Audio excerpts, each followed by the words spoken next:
Olá, seja bem-vinda, bem-vindo a mais um episódio do podcast Se Meu Consultório Falasse.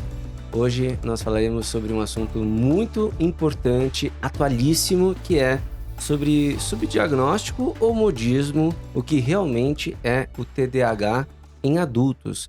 E para falar sobre esse tema, não tem pessoa melhor do que a doutora Fabrícia Signorelli.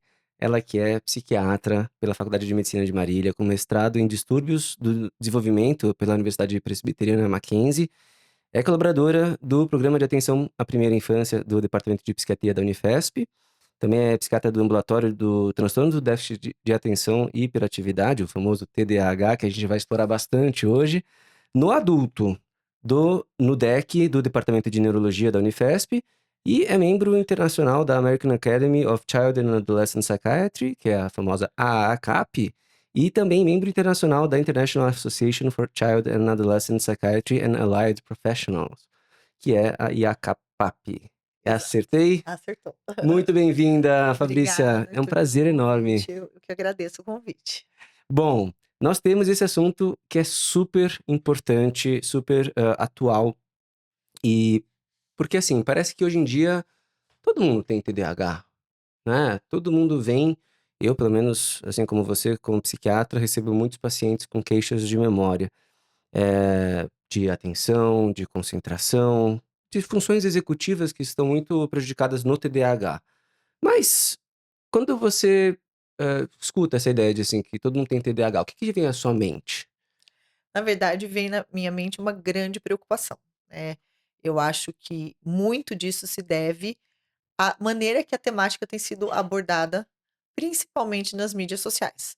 Obviamente que a gente não pode invalidar a importância das redes sociais e dos veículos de comunicação que fizeram com que muitas pessoas adultas, principalmente, né, que é o tópico da nossa conversa, se identificassem com TDAH ou algum familiar que tenha visto e identificou o cônjuge ou a mãe ou um filho já na vida adulta, né, com as características do transtorno. O problema é que hoje, né, as pessoas se apropriam do tema, né, e falam sem nenhuma qualificação. Isso, de certa forma, traz muito conteúdo em diferentes mídias sociais que não tem qualidade, não tem evidência científica e acaba, de certa forma, sugestionando as pessoas. Se a gente olhar para os critérios diagnósticos do TDAH, eles são alterações comportamentais que fazem parte da vida da gente, né. A nossa atenção de todos nós, ela é flutuante ao longo do dia. Ninguém tem uma atenção que não flutua ao longo do dia. Isso depende de uma série de fatores: nível de estresse, privação de sono, o quanto aquele tema ou aquele assunto é mais ou menos interessante. Então a flutuação do nível atencional e da motivação faz parte do nosso dia a dia, né. E as pessoas veem coisas recortadas nas redes sociais, né, e se identificam com um determinado relato ou às vezes um determinado profissional que não é especialista falando e se identificam. Lembrando que para o diagnóstico do TDAH existe a necessidade de um número mínimo de sintomas para o diagnóstico e principalmente um prejuízo funcional, né. Então assim, motivação, flutuações do nível atencional, até assim perder e esquecer, especialmente nos dias de hoje que nós temos a vida sobrecarregada, chega um dado momento em que a quantidade de informações, né, algumas coisas se perdem ao longo do dia, a gente se desorganiza com a demanda, né, então tomar muito cuidado com essas questões, né. Com certeza. A gente vive na economia da influência, em que o influenciador hoje das redes sociais ganhou um espaço, uma projeção, às vezes maior do que as autoridades, científicas, médicas, profissionais. E não só na medicina, nas outras áreas também, no direito, enfim.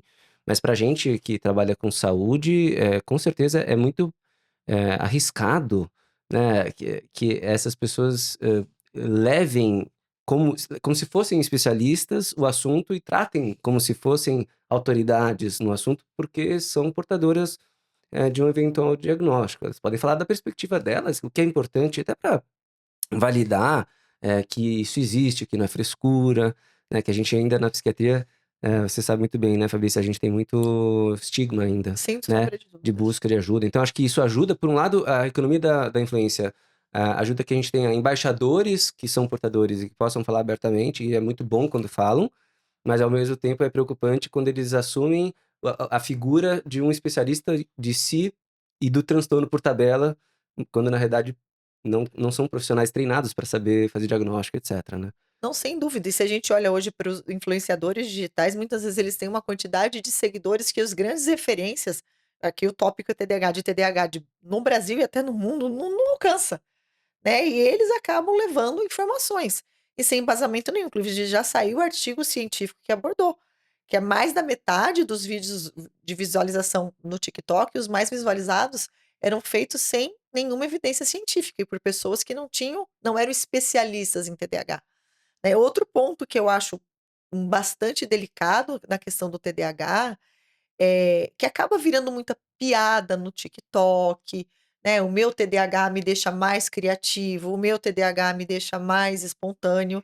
E na verdade não. Então, às vezes, essa certa até romantização, né? Então, muitas vezes, o meu hiperfoco, criam-se expressões com relação ao TDAH como se trouxesse algum ganho. Quando a gente olha para a literatura científica, realmente feita para os especialistas, artigos dos grandes nomes, né, o consenso mundial TDAH fala, não existe dúvidas que ao longo da vida o TDAH traz prejuízos funcionais, então não tem ganho nenhum em ter TDAH.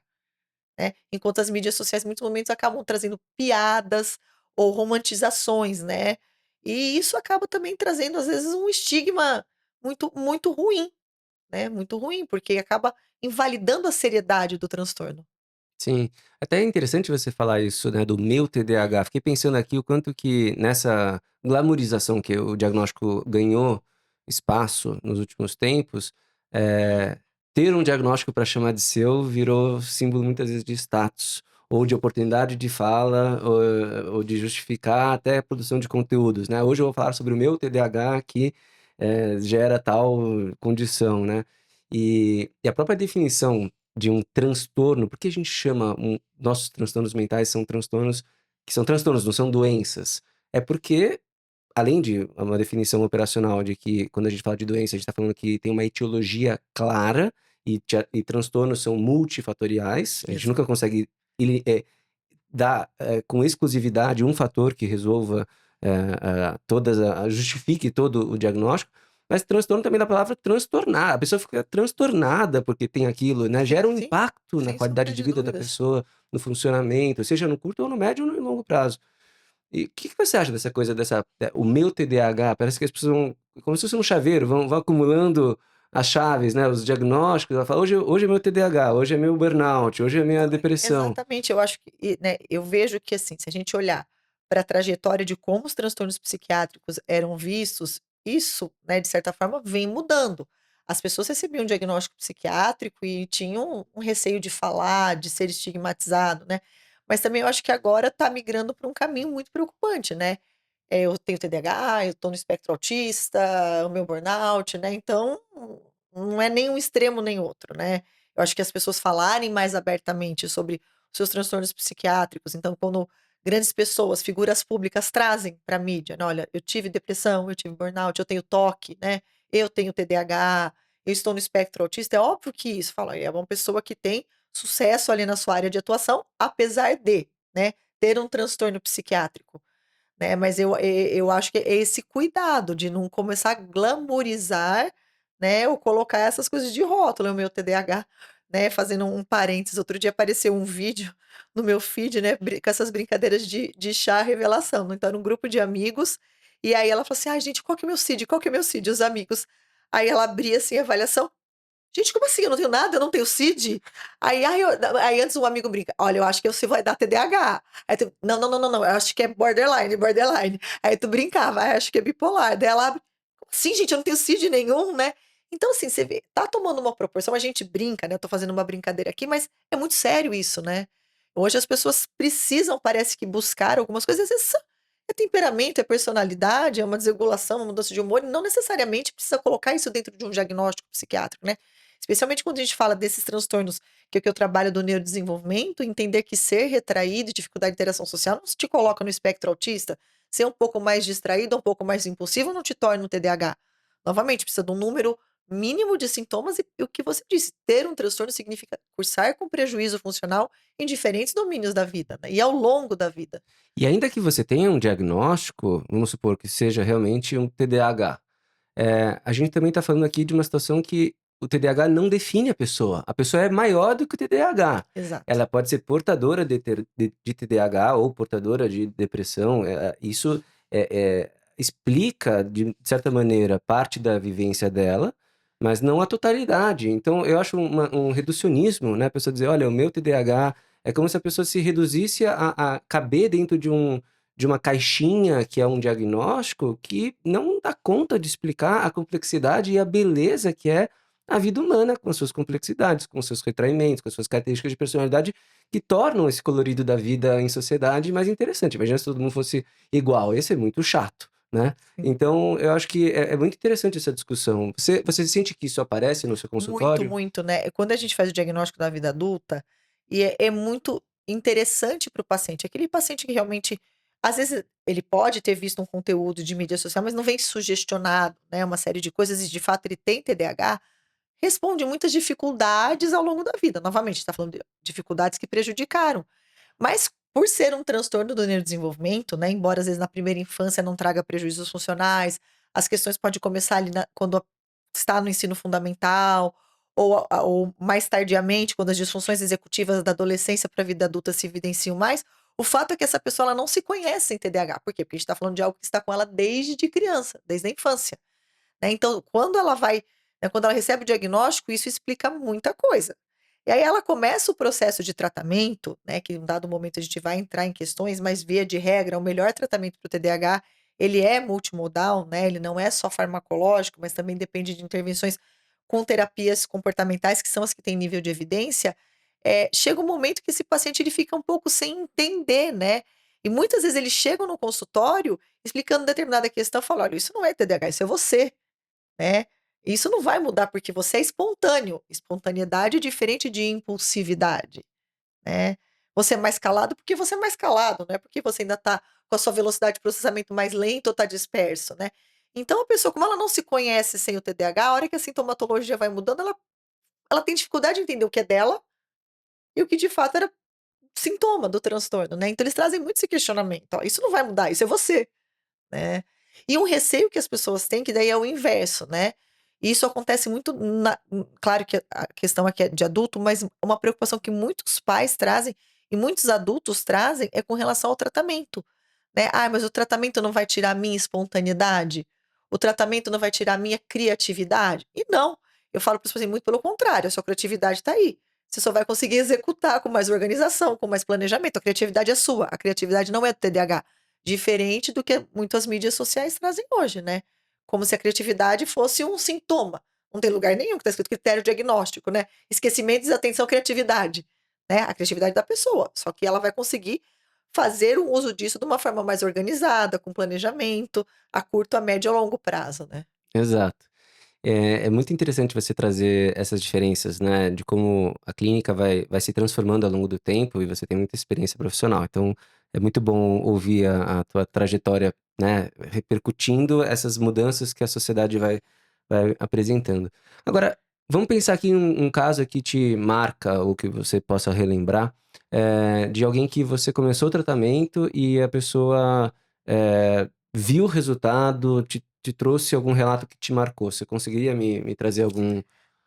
Na verdade são muitos, né, Arthur, porque o dia a dia é É isso, esse. né. Mas assim, né, frases que são muito recorrentes, né. E hoje é uma coisa que eu pontuo para os pacientes quando eles chegam para avaliação, né. Eu falo: "Ó, hoje você está me contando X dificuldades. Você vai começar o tratamento e você vai se perceber melhor".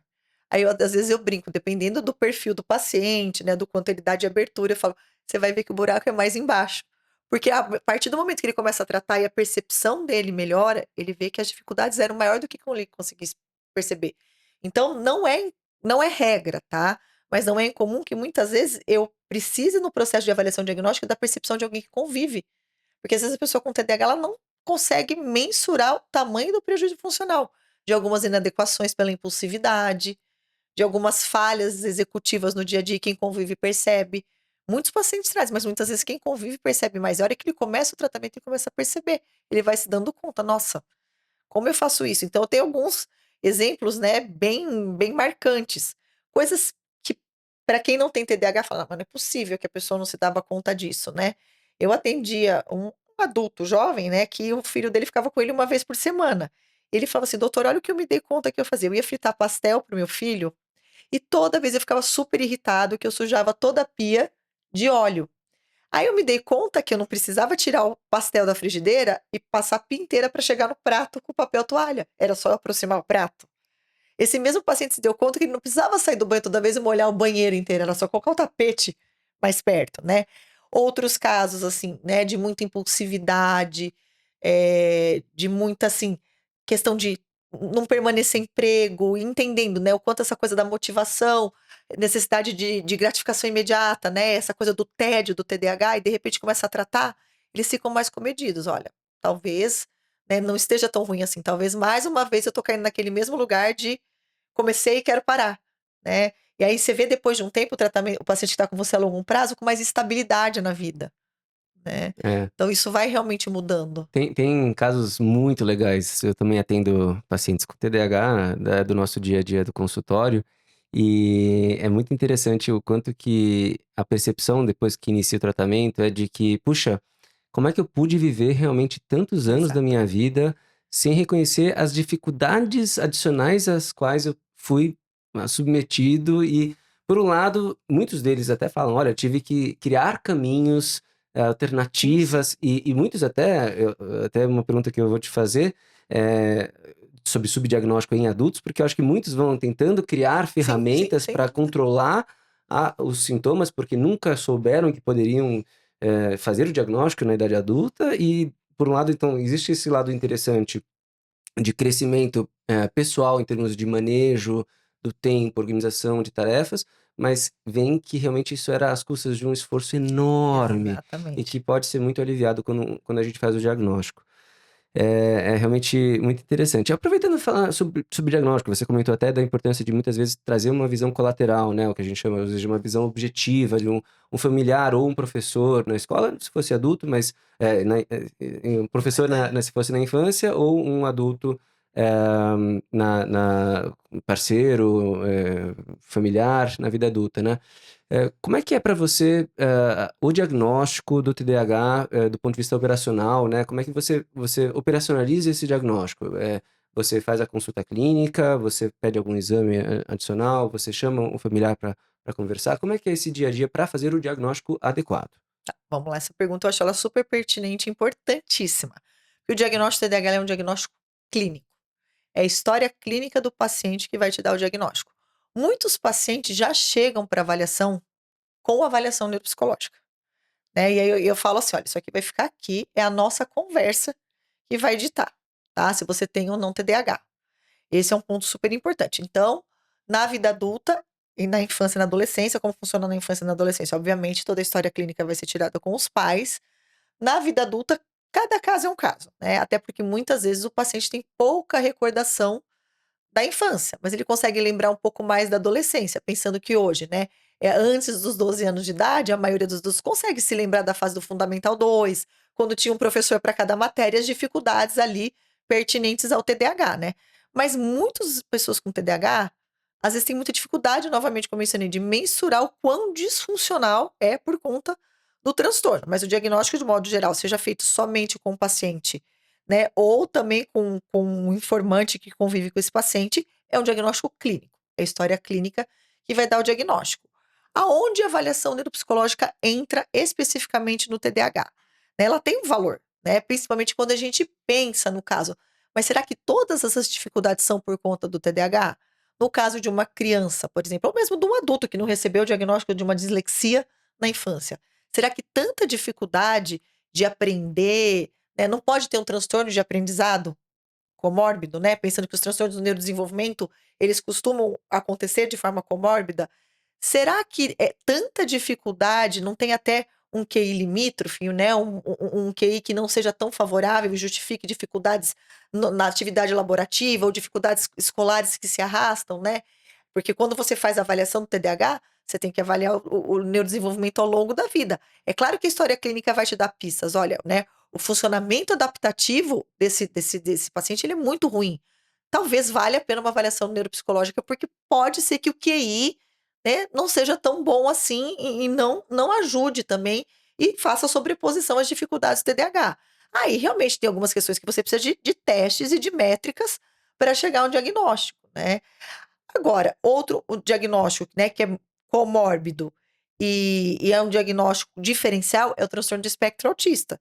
Também que é outro diagnóstico clínico, né? Não é a avaliação neuropsicológica que traz o diagnóstico de transtorno de espectro autista. E as pesquisas mostram que 25 a 50% das pessoas com TDAH apresentam sintomas autísticos e a grande maioria dos estudos falam que, independente dos sintomas autísticos, tipo prejuízo da cognição social, reconhecimento de expressão, reconhecimento da comunicação não verbal, que são os critérios diagnósticos para o TEA, pessoas com TDAH têm essas dificuldades. Alterações sensoriais, uma série de questões que estão presentes no autismo. Mas os estudos falam, né? 25 a 50% das pessoas são TDAH com sintomas autísticos, e não necessariamente o TEA comórbido. E isso merece uma avaliação super detalhada. Mas, novamente, é a clínica, não é a avaliação neuropsicológica. Até porque o indivíduo que tem essas dificuldades num questionário dicotômico e sem você contextualizar, ele vai rastrear positivamente. Ele vai ter um rastreio positivo, tendencioso ao diagnóstico de TEA. Agora, a avaliação neuropsicológica, né? Ela vai te norteando um pouco aonde o paciente falha mais nas funções executivas, que função executiva ele tem mais dificuldade. Novamente, é claro, né, que a gente que trabalha com isso, a história clínica, a gente já vai inferindo quando ele vai contando, né? Para executar uma tarefa, dificuldade, você fala, nossa, a memória operacional dele é muito ruim. Ou um paciente que vai trazendo relato, você fala, nossa, olha como o controle inibitório dele é ruim. Né? A gente já vai qualitativamente, né, inferindo que função executiva está pior ali. Mas a avaliação neuropsicológica vai te trazer números que vão ajudar no processo terapêutico. E uma coisa que eu sempre falo, principalmente, né, quando a gente pensa na avaliação neuropsicológica do adulto, né, o quanto, na criança também, tanto que vários estudos falam da importância, né, qual seria o lugar ideal para fazer a avaliação neuropsicológica, no ambiente ecológico. Você colocar a criança no meio daquele caos da escola e aplicar o teste ali. Provavelmente ela não ia ter o mesmo resultado num consultório que é um ambiente controlado, isento de ruídos, com mínimo de estímulos na mesa, onde a neuropsicóloga dá uma mediação direta para o paciente e tem um tempo para executar aquela tarefa. E ela vai permanecer ali o quê? 50 minutos? Durante 8 semanas? Isso representa uma criança entrando na escola às 7h30 e saindo meio-dia e 40? Ou um adulto trabalhando o dia inteiro? O adulto ele vai ali, ele dá o melhor que ele consegue, né? Então existe esse viés do ambiente. Então, óbvio então seus adultos, Fabrício, chegam no consultório com aquela avaliação maravilhosa. Não, ainda assim, nesse ambiente controlado, com mediação direta, eles falham nas tarefas de atenção sustentada, atenção alternada, eles falham em função executiva, mesmo com esse ambiente controlado. Mas existe esse viés, né, que a gente tem que tomar cuidado. Sim. Você falou de alguns diferenciais ou de transtornos comórbidos, e eu acrescentaria isso a própria os fenômenos que a gente enxerga hoje socialmente, como ansiedade de performance, e a própria depressão, que você sabe que quando a pessoa tem depressão, ela pode ter prejuízo na cognição. E muitos pacientes que eu recebo no consultório estão deprimidos e queixam-se das funções executivas, porque hoje a gente é muito cobrado de performance, e a pessoa às vezes até esquece que não está com um humor bom, né, não dá o valor devido para isso, mas foca muito no prejuízo cognitivo. Eu lembro de um caso de uma paciente de 17 anos que me procurou. Eu não sou psiquiatra da infância e adolescência, mas quando vem paciente de 17, tá? Beirando E ali a ali vida beirando adulta. 18, eu muitas vezes, até porque vem indicado, pedem, pelo amor de Deus, para atender, a gente acaba fazendo uma outra concessão. Uma menina que está no terceiro ano do ensino médio, prestando prova na Europa e nos Estados Unidos para fazer faculdade fora, com queixas de TDAH, resolveu que esse ano ela tinha, no terceiro ano, desenvolvido TDAH, desenvolvido entre aspas aqui, né? E aí chegou já com um teste neuropsicológico, com alterações nas testagens, mas quando você vai colher a história clínica da paciente, a paciente extremamente deprimida, tinha perdido o interesse em todas as coisas no último ano, não saía mais com os amigos, estava retraída socialmente, uma pressão de performance que já é da personalidade dela, mas que foi agravada nesse ano por conta das demandas de vestibular, internacionais, etc, né? E aí você vai ver que a conta não fecha pelo diagnóstico de TDAH. Isso não quer dizer até que, eventualmente, se resolvendo a questão do humor, a gente não consiga ver se persiste no domínio, né, desatencional ou da hiperatividade algum prejuízo, mas não justificaria como primeiro diagnóstico. E a pessoa vem porque recebeu no laudo, na conclusão, uma sugestão ou Sim, uma. sim. E lembrando, né, diagnóstico é um ato médico, né? Eu sei que isso Exato. é controverso, mas você mesmo comentou isso pra gente, o diagnóstico ele precisa da história clínica, ele precisa desses fatores que colocam a testagem em perspectiva na biografia dessa pessoa, né?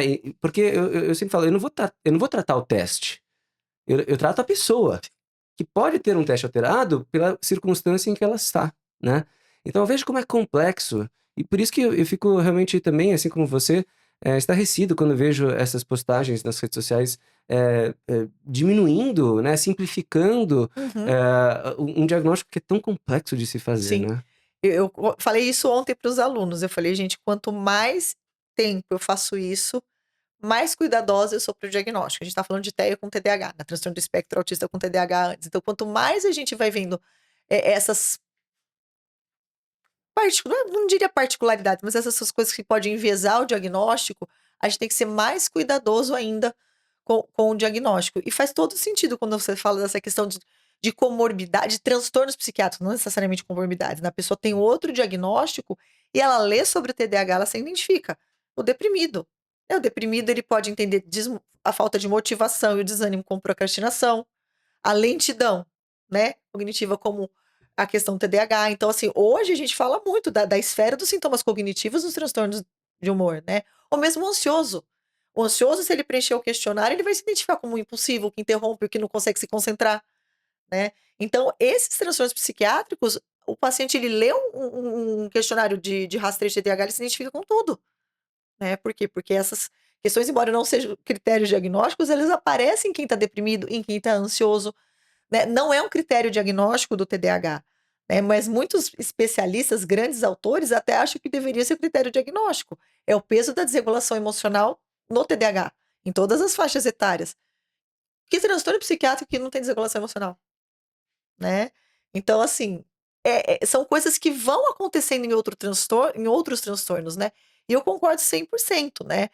A comorbidade, por duas razões. Primeiro, porque a sobreposição de sintomas, né? É, pode potencializar o prejuízo funcional ou confundir, né, então essa questão de diagnóstico diferencial ou comorbidade, e também pela questão do tratamento, eleger o tratamento. Então eu sempre falo: "Você está deprimido. A sua história, né, não sugere muito TDAH, mas eu ainda não vou invalidar, né, porque talvez o seu QI, a escola que você estudou, a sua rede de apoio, né, as estratégias que você desenvolveu foi minimizando ao longo da vida. Mas agora você está deprimido. Nós vamos tratar isso primeiro, né, eu falo, o que está protagonista aqui é a sua depressão, e depois a gente vai ver o que resta. Até porque dependendo da comorbidade, se a gente olhar para as diretrizes de tratamento, hierarquicamente você tem que tratar primeiro. A mais clássica é transtorno bipolar.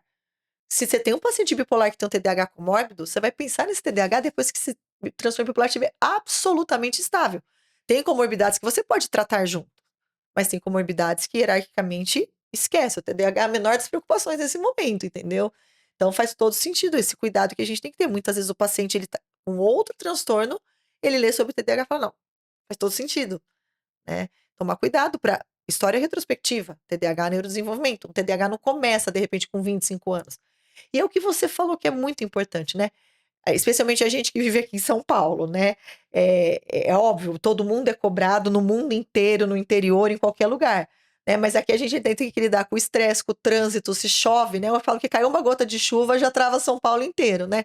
E o relógio ali correndo, e as notificações chegando, né? Aí você de repente se vê super sobrecarregado, com privação de sono, notificação chegando de vários lugares. Quem não se desorganiza em algum momento do dia, né? Então tomar cuidado com as demandas, com a cobrança excessiva de performance. Essa paciente que você mencionou, realmente ela estava no momento aplicando o vestibular fora do país, né? Uma característica dela de autocobrança, a régua ali em cima, né? Qualquer falha, ela já começa a entender como um sintoma, né? Exato. Até pegando um pouco carona nessa questão extremamente delicada e tão importante pra gente sobre diagnóstico diferencial ou comorbidade. Quando você historicamente vê aí pacientes que te procuram porque alguém recomendou ou porque a pessoa viu um diagnóstico no TikTok e procurou você por conta disso.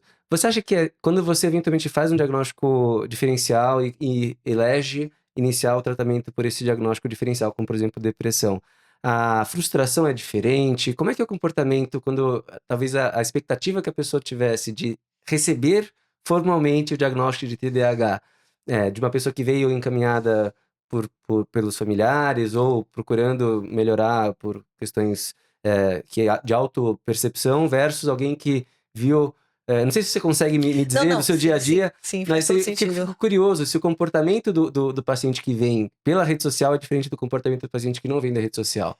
Eu acho que, na verdade, depende não necessariamente da onde ele buscou a informação, mas do que exatamente ele espera com esse diagnóstico. Eu acho super pertinente, importantíssimo que a pessoa com TDAH ela tenha direito, sim, a adaptações na faculdade, adaptações na escola com relação a tempo adicional, com relação, às vezes, a uma prova com conteúdo diferente. Os vestibulares hoje, Enem, FUVEST, o aluno, na hora que ele vai ali fazer a inscrição, ele coloca o laudo de TDAH para ter um tempo adicional, né? E isso, muitas vezes, as pessoas querem buscar um diagnóstico para justificar dificuldades e ter um laudo para ter uma explicação para dificuldades. Então, eu acho que isso depende muito do que motivou a ida, mais do que da onde veio a informação, né? E muitas vezes, de fato, é TDAH, né? Fala assim, de quantos por cento que chegam para você achando que tem TDAH, de fato tem TDAH. A grande maioria tem, porque muitos vêm de outros colegas, né? Muitos vêm com avaliação neuropsicológica de neuropsicólogos, embora não seja necessário procurar o primeiro, talvez por falta de conhecimento, preciso da avaliação para o diagnóstico, né? Mas sim, algumas pessoas chegam através de informações das redes sociais. Agora, assim, eu sinto mais essa dificuldade, Arthur, né, de falar não é o diagnóstico, é muito mais difícil lidar e desconstruir isso dentro do transtorno de espectro autista na vida adulta. Eu acho que o receber, não, você não tem o diagnóstico, é muito mais difícil no transtorno de espectro autista do que no TDAH. Mas existe. Mas daí você vai entender quais eram as motivações, né? Que ganhos existiriam em obter aquele diagnóstico. Legal. Agora, vamos tentar explicar para o nosso ouvinte o que é, afinal, o TDAH como...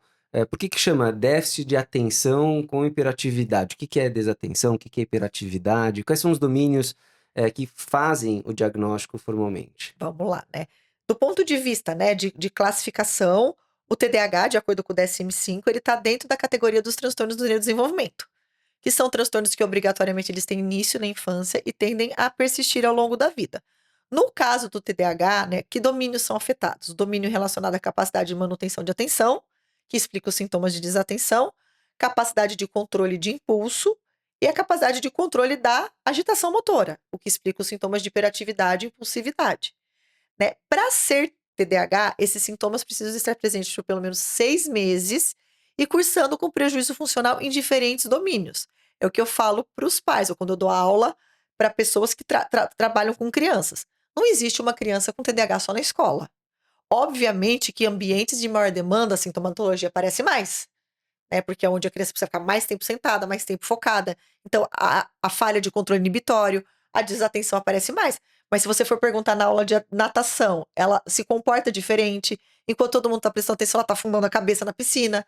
Na festinha de aniversário, no buffet, ela está um pouco mais ou dispersa ou pulando mais que os outros. Em diferentes domínios, esses sintomas aparecem, né? Isso acontece a mesma coisa na vida adulta, né? A maioria dos adultos acabam procurando por questões de prejuízo nas atividades laborativas. Feedbacks negativos com relação ao atraso para entrega, né? Não cumpriu o prazo, entregou com falhas, erros, repetições. Muitos aparecem por conta de inadequações pela impulsividade, interrompe na reunião, não sabe esperar a vez. Então, tem essa variabilidade da apresentação clínica, né?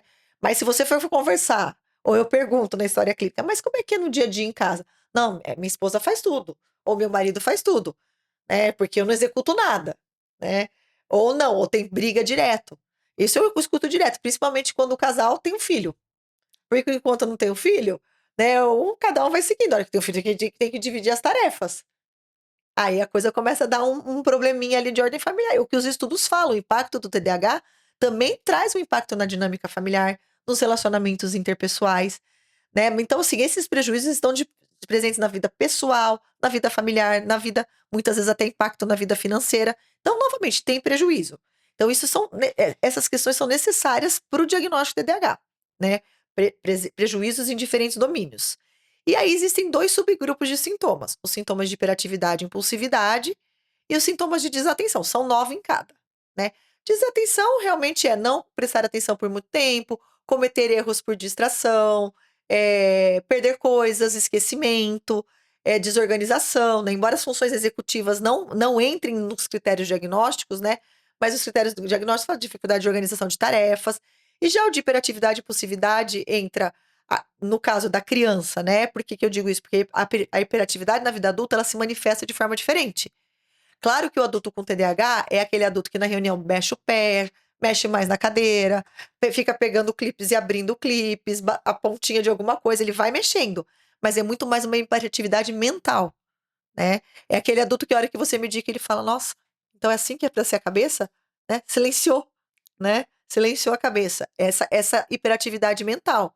A impulsividade não, a impulsividade o adulto traz espontaneamente. Olha, eu não sei esperar a vez, eu interrompo, eu sou inadequado em reunião, eu sou inadequado em situações sociais que eu não deixo outro falar, eu falo muito, né? Aparece também, né, essa impulsividade, mas a hiperatividade na vida adulta é muito mais mental. Mas os critérios diagnósticos são justamente isso. A criança que corre em lugar, né, corre onde não é para correr, não consegue parar, fala muito, interrompe o outro, não sabe esperar a vez. Então, são esses sintomas, né? São 9 de cada.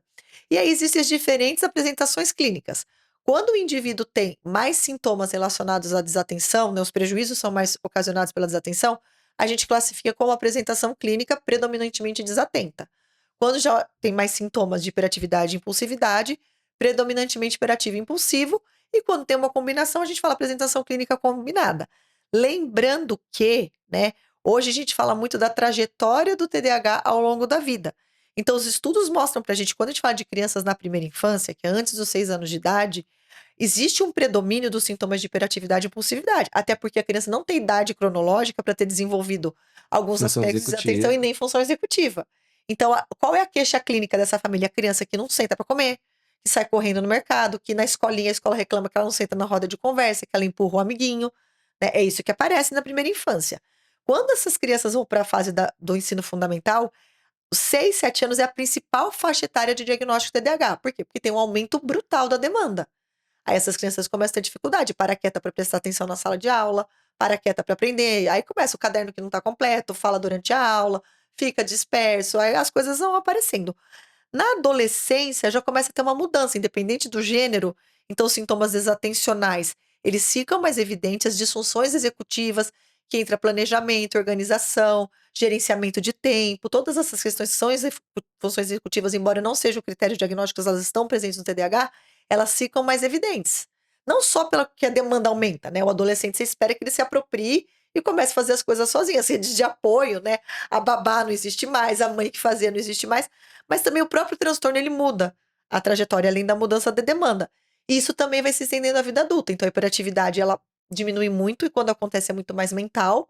Os sintomas desatencionais, as disfunções executivas e as desregulações emocionais ficam mais evidentes. Então o transtorno ele muda ao longo da vida. E um ponto que eu acho importantíssimo quando você investiga o TDAH, obviamente que você tem que investigar os critérios diagnósticos, tem que ter um número mínimo de critérios, né? Você pode fazer só na história clínica, você pode aplicar o DIVA, que é um questionário, né, para TDAH, que te ajuda a entender como era na infância, como é hoje na vida adulta, né? Mas o mais importante, além de você investigar esses critérios centrais, cardinais do TDAH, é você investigar função executiva, você investigar cognição social, regulação emocional, linguagem, questões sensoriais, porque isso estão presentes na pessoa com TDAH e trazem prejuízo funcional.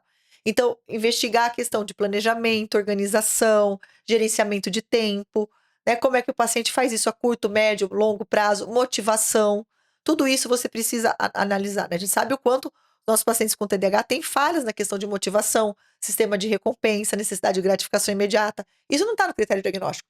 Mas você tem que perguntar do ponto de vista prático como é que essas coisas aparecem, né?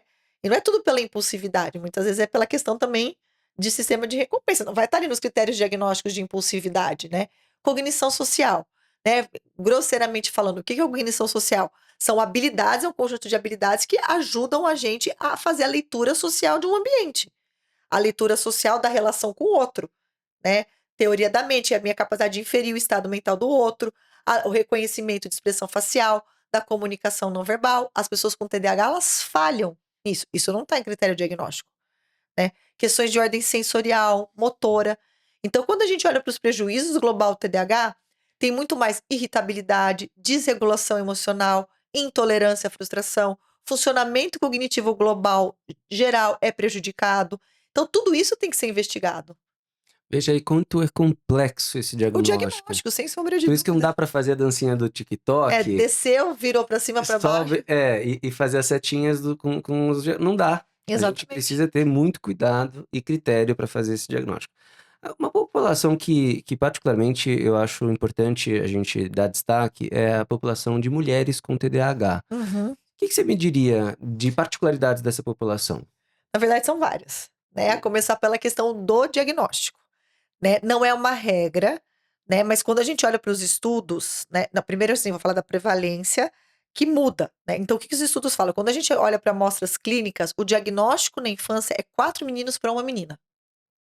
E por que isso acontece na infância? Aí que entra o não é uma regra, né? Mas é muito comum que o TDAH em meninos, ele vem acompanhado do que a gente chama de comportamentos e sintomas externalizantes. O que significa isso, né? Às vezes mais impulsividade, agressividade, mais oposição. Isso passa menos despercebido do que uma menina ou um menino desatento, né? Com mais sintomas internalizantes, mais quietinho, seja no ambiente familiar ou no ambiente escolar, né? Então, o fato de no gênero masculino, na infância, ser muito comum esses sintomas externalizantes mais presentes nos meninos, eles são mais diagnosticados que as meninas. Na adolescência, até porque, como eu mencionei, a trajetória muda do transtorno, essa proporção cai de 2 meninos para uma menina. E já na vida adulta tem estudos que falam de 1,2 para 1, né? Então já chega muito próximo. E por vários fatores. Primeiro, porque a gente sabe que mulheres procuram mais ajuda para a saúde mental do que homens. Então, as mulheres percebem as dificuldades, elas buscam mais ajuda do que homens, mas também a própria mudança do transtorno, que na vida adulta, independente do gênero, fica muito parecido. E o que acontece no gênero feminino é que ao longo da vida, assim como acontece no autismo, as mulheres têm mais capacidade de desenvolvimento de estratégias adaptativas. Então elas chegam na vida adulta contando como você mencionou, né? Não, eu aprendi que para não perder tal coisa, todo dia isso tem que estar no mesmo lugar.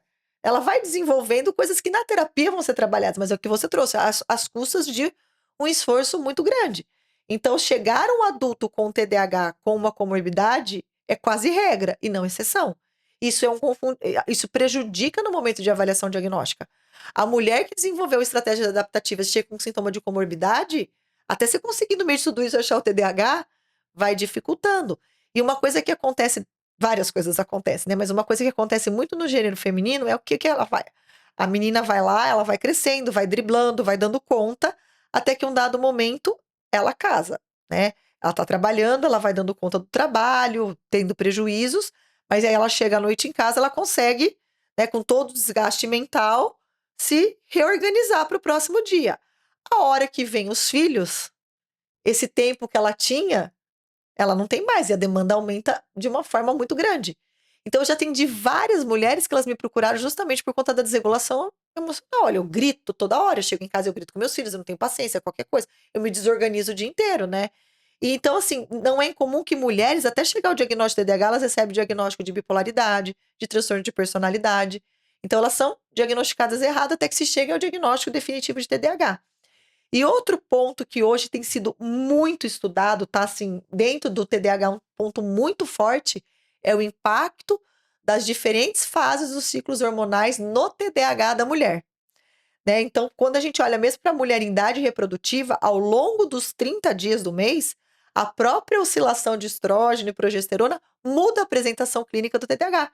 Então, mulheres com TDAH têm mais transtorno disfórico pré-menstrual do que mulheres sem TDAH. Elas respondem pior a anticoncepcional oral do que mulheres sem TDAH. Então, tem essa oscilação do próprio TDAH dentro do mês. Outros momentos de mudança hormonal. Gestação, puerpério. A mulher com TDAH é muito impactada. Imagina o puerpério que já tem toda essa mudança hormonal que impacta no transtorno, no momento que a demanda vai lá em cima, né? E o que tem se falado muito realmente é perimenopausa e menopausa, né? Hoje se estuda muito, você que trabalha com medicina de estilo de vida, né? Todo esse impacto ao longo da vida e envelhecimento de qualidade, o que se mais fala hoje de perimenopausa e menopausa é o impacto no funcionamento cerebral, né? E imagina um cérebro que já tem todas as disfunções.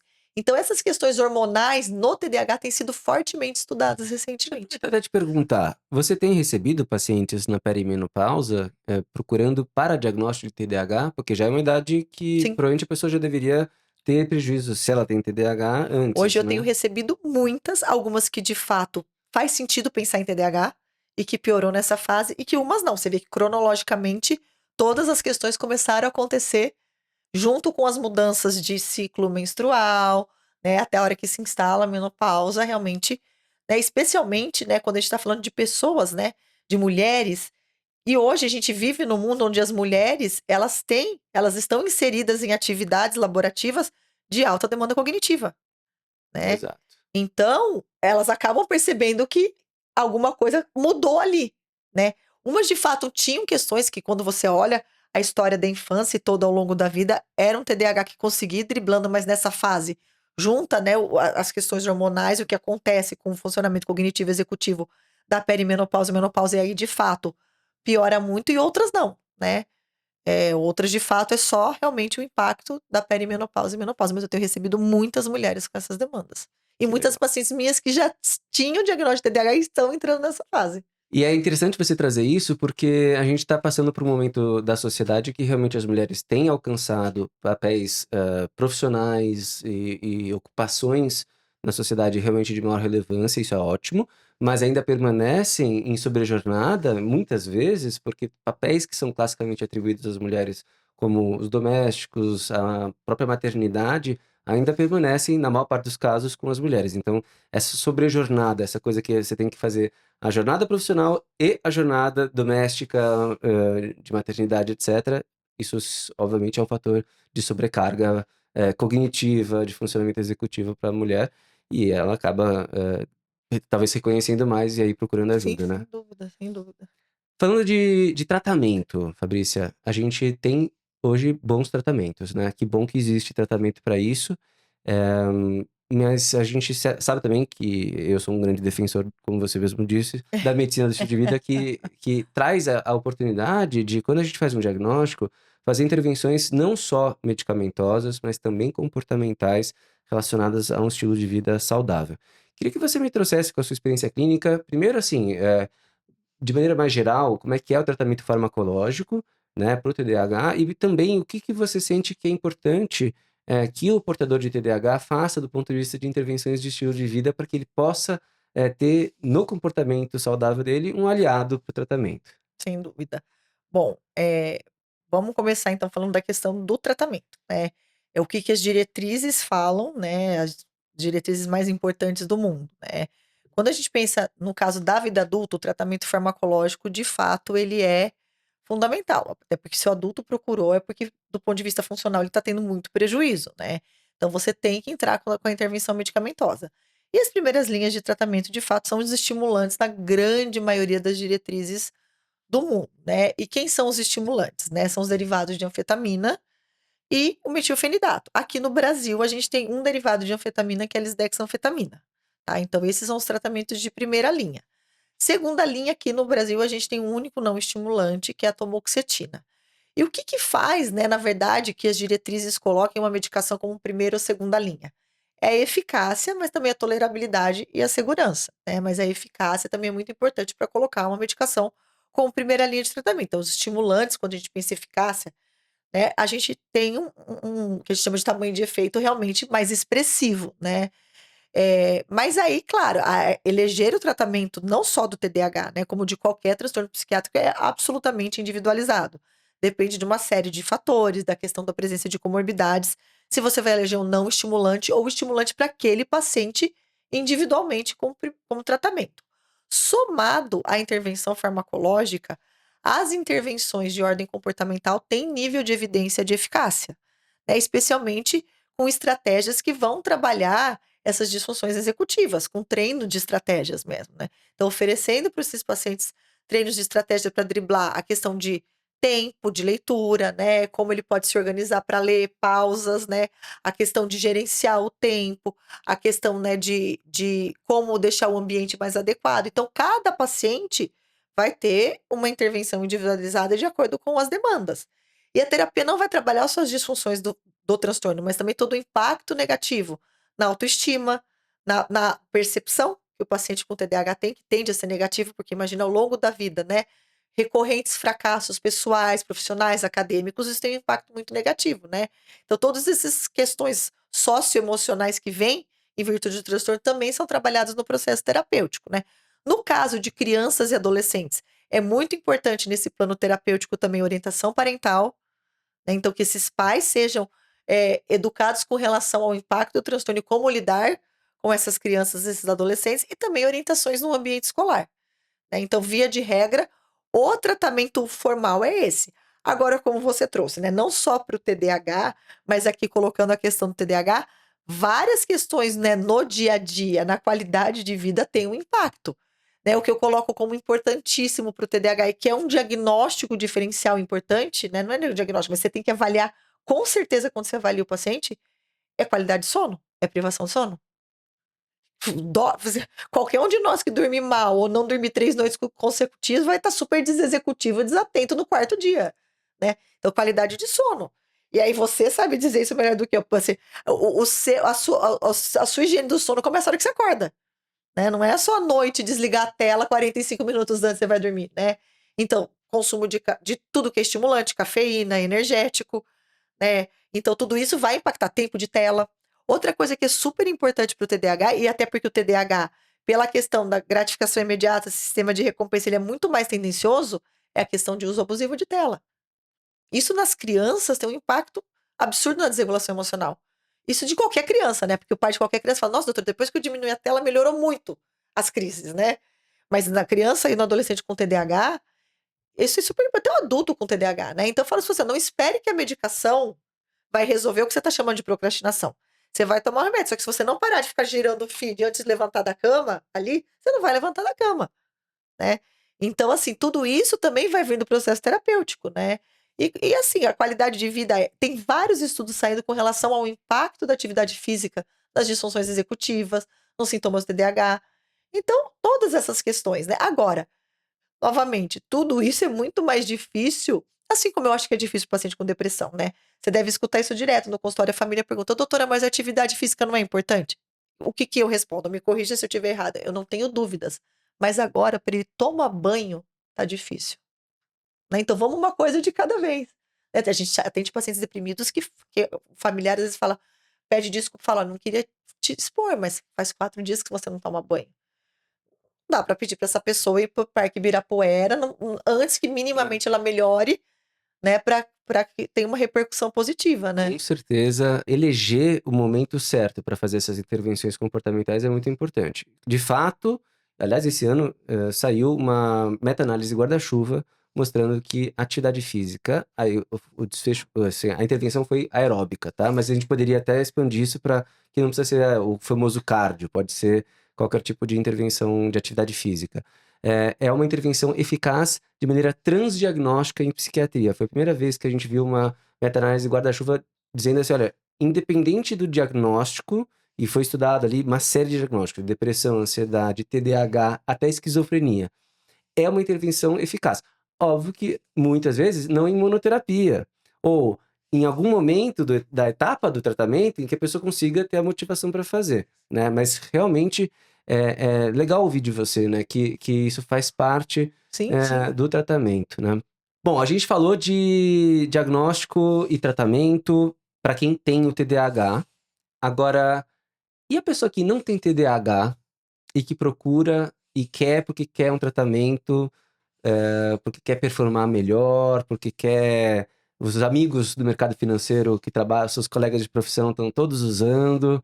Ela ouviu falar que não tem problema, não tem prejuízo, que é só coisa boa. Como é que você recebe esse tipo de paciente e o que você faz com eles? Olha, eu recebo pouco, mas quando eu fecho o diagnóstico de alguém do mercado financeiro, uma série de coisas, fala: "Ah, no meu trabalho muitas pessoas usam", né. Inclusive já aconteceu um impacto negativo disso, de eu prescrever uma vez para um adulto jovem, e ele fala assim: minha mãe não vai querer, porque no trabalho do meu pai, um monte de gente usa essa medicação para melhorar desempenho". Então a família já tinha um certo estigma negativo com relação à medicação. E isso, de fato, é um problema de saúde pública no mundo.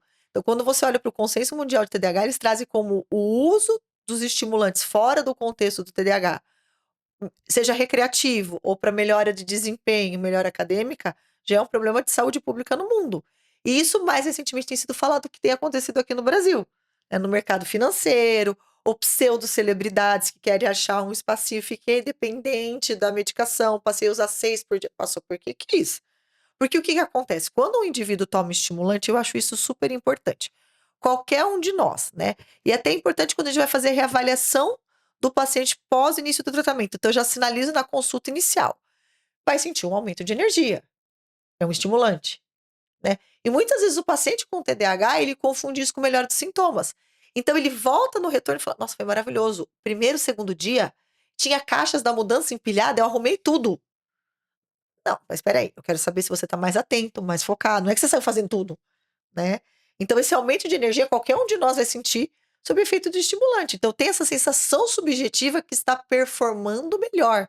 Mas já saíram estudos com instrumentos estruturados que, na verdade, o desempenho não é melhor sob efeito de estimulante. Agora, obviamente, você tem mais energia, mais disposição, você consegue ficar mais tempo trabalhando. Agora, o que acontece? Esse boom, né? Ele cria uma certa normalização depois. Aí que a pessoa vai lá, aumenta a dose, quem não tem TDAH, tá? Que a gente tá falando do contexto fora do TDAH. Pra conseguir ter essa mesma sensação. Passa um tempo, aumenta a dose.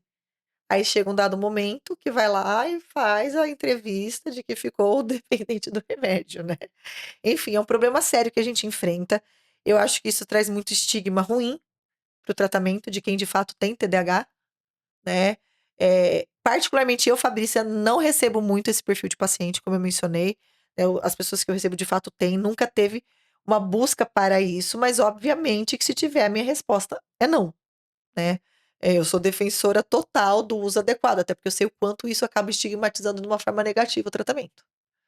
Super importante esse recado, né? Inclusive, fazer novamente um bom diagnóstico, incluindo a possibilidade de um diagnóstico diferencial, porque, como você falou, os estudos são muito claros de mostrar que não existe benefício cognitivo Exato. para quem não tem TDAH, embora possa até ter esse aumento de energia, mas isso não se traduz efetivamente numa melhora cognitiva. Exatamente. Então, até a gente falando, talvez é um efeito placebo, mas no final das contas a pessoa está performando igual. E em casos como, por exemplo, de ansiedade de performance, como nem tô falando daquele caso anterior, tô falando de outros casos de adultos com ansiedade de performance, se a pessoa já tá ansiosa, já tá funcionando num ritmo acelerado, você dá um psicoestimulante, a pessoa pode piorar as suas Sem funções dúvida. cognitivas, porque dá realmente superaquecimento Sim, sim. na E esse mente. cuidado, né, que a gente vê, a gente já viu os estimulantes sendo usados por N razões que não eram TDAH, né. Enfim, até para perda de peso, né. Embora a gente saiba que tem a molécula lisdexanfetamina, ela tem aprovação Anvisa, FDA para transtorno de compulsão alimentar. Isso é um transtorno alimentar que tem critérios para o diagnóstico, que é diferente de usar para perder peso, né. E aí os transtornos psiquiátricos não são investigados, seja pelo nutrólogo ou pelo endocrinologista. E aí pode exacerbar um quadro de ansiedade, até um bipolar ser um gatilho para uma crise, uma série de questões, né. Exato. A gente tá caminhando para o final do nosso episódio, e aqui eu tenho sempre perguntado, se você tivesse na porta do seu consultório, já que a porta aqui, né, se fosse o seu consultório Assim, tipo falando. aqui, assim, É, a porque meu porta do seu con consultório ia falar: é, que tivesse alguma fala sua para já avisar o paciente de alguma coisa. O que que estaria escrito lá? "Não vejam nada sobre autismo e TDAH no TikTok, no Instagram ou qualquer rede social. Procure um profissional, especialista". Simples e assertivo. Exatamente. É, Com certeza esse é o meu maior desconforto nos dias de hoje.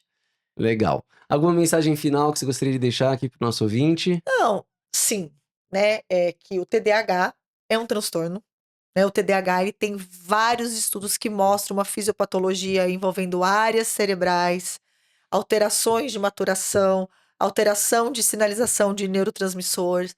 O TDAH cursa com prejuízo funcional ao longo da vida, em diferentes esferas, né? Maior nível de acidente, tem estudos que falam até de expectativa de vida. Então, o TDAH é um transtorno, o TDAH não é um jeitinho de ser, não é criatividade, não é espontaneidade, não é nada disso que tem sido falado abertamente. Não é um jeito de ser, é um transtorno. Eu acho que a minha principal mensagem é essa. E não é estigmatizar que por ter um transtorno a pessoa não vai ter sucesso ao longo da vida. Porque às vezes as pessoas, nossa, mas ela fala de um jeito que está fadado ao fracasso. Muito pelo contrário. O diagnóstico é importante justamente para trazer qualidade de vida e melhora funcional. E tratamento adequado. Exatamente, né?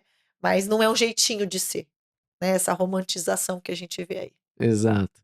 Ó, Fabrícia, muito obrigado. Imagina, eu que agradeço o convite e a oportunidade. Super esclarecedor e mostra a dimensão e a profundidade e a complexidade que é esse diagnóstico e que tanto hoje em dia a gente tem falado, a gente tem visto circular nas redes, muitas vezes de maneira leviana, né? Como é que as pessoas podem te encontrar nas redes sociais? Você tem algum canal que você prefere divulgar por aqui? Bom, vou deixar meu Instagram profissional, que é Fabrícia Signorelli, mas se escreve Signorelli, SIGNORELLI, _psiquiatra. Muito bom. Então, você que quer conhecer um pouquinho mais sobre TDAH, é uma super referência no assunto.